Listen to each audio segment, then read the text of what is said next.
One of the most fun things for me about making this movie is designing the different creatures that populate this crazy underwater world.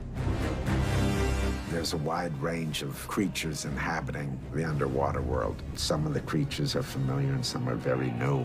It's an unexplored world. The world of Atlantis has all sorts of unknown life that we've never seen before, and it comes springing from the imagination of James Wan and all the great artists that worked on the project.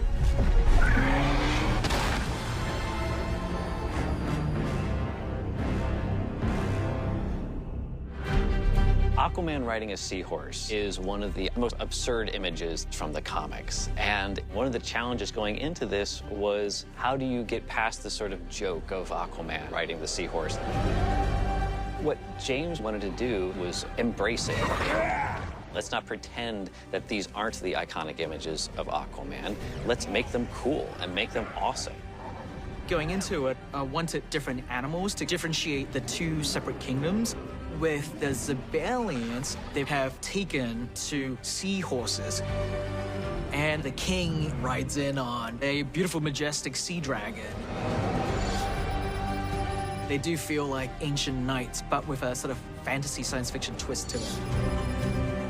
Meanwhile, the Atlanteans have domesticated and tamed all the really dangerous sharks.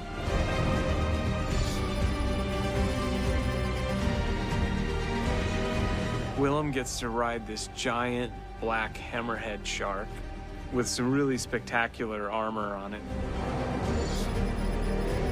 It was very important that the animals would in some way have personalities that tied in with the characters that would write them.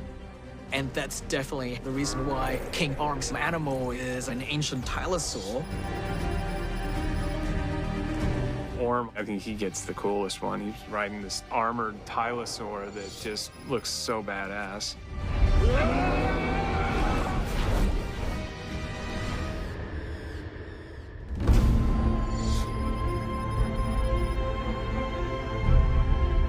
We have 7 kingdoms of the underwater world. And one of the kingdoms is known as the Fisherman Kingdom. These are more like mer people. They're peaceful, docile people. The fishermen people are more intellectuals, scholars, and artists. They are ones that want to make peace with the surface dwellers. That initial design work had started, I think, early on with James and a couple illustrators, but way down the line, even into filming, we were still redesigning those characters. They need to be more grounded and give them a bit more humanity, so we went in and redesigned them and kind of created class systems as well. Like you see the soldiers are very fish-like, where you look at the royal kingdom and they're very evolved and more human. The fishermen people are basically a combination of practical makeup effects and a lot of visual effects augmentation. We did full bodysuits from the waist up with silicone hand appliances and full silicone face pieces, cowls, contact lenses, and teeth. The only part that we may have in visual effects is a little bit of gill movement, but overall it's a full prosthetic makeup. Prepare your armor, your Royal Highness. We move against the Brine Kingdom at once.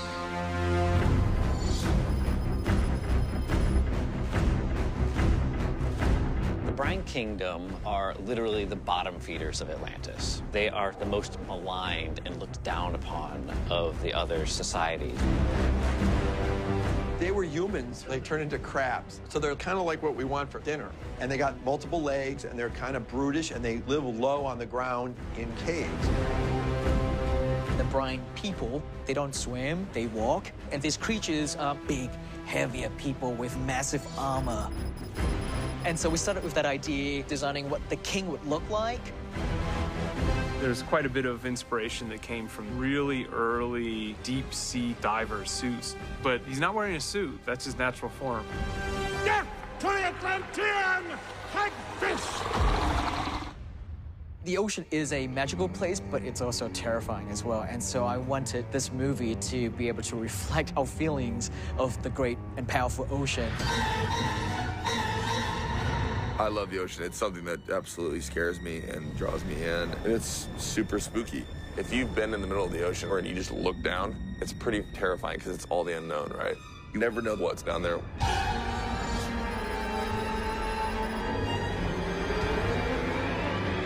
Trench Kingdom, I had a great starting off point because they're featured very prominently in Jeff Johns' New 52. And so I used that to dive into the world of the Trench Kingdom. These scary, trench-dwelling, cannibalistic creatures. But through that idea, I started to develop something that's a bit different. In the comic book, they have big, giant eyes. But I started to realize that these characters probably would not have eyes, because when you're so far down, the sun doesn't penetrate that far and there's no light. If anything, they're afraid of bright lights. And so then that started informing what the creatures would really look like.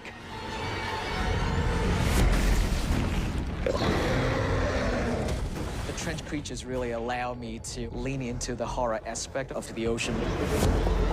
The Trench are a super dangerous group, and James has an incredible sequence. It harkens back to his pure horror days.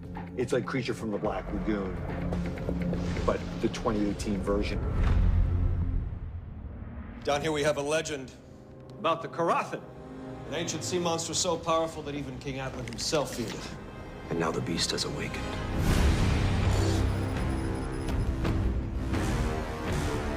This creature is nearly as old as time itself. First and foremost, it's ginormous. In real-world scale, from tip of the nose to the end of its longest tentacle, it's 2 miles long. We needed to design a creature that is big enough to take on Orum's entire army. There's some aspects to it that are crab or lobster-like.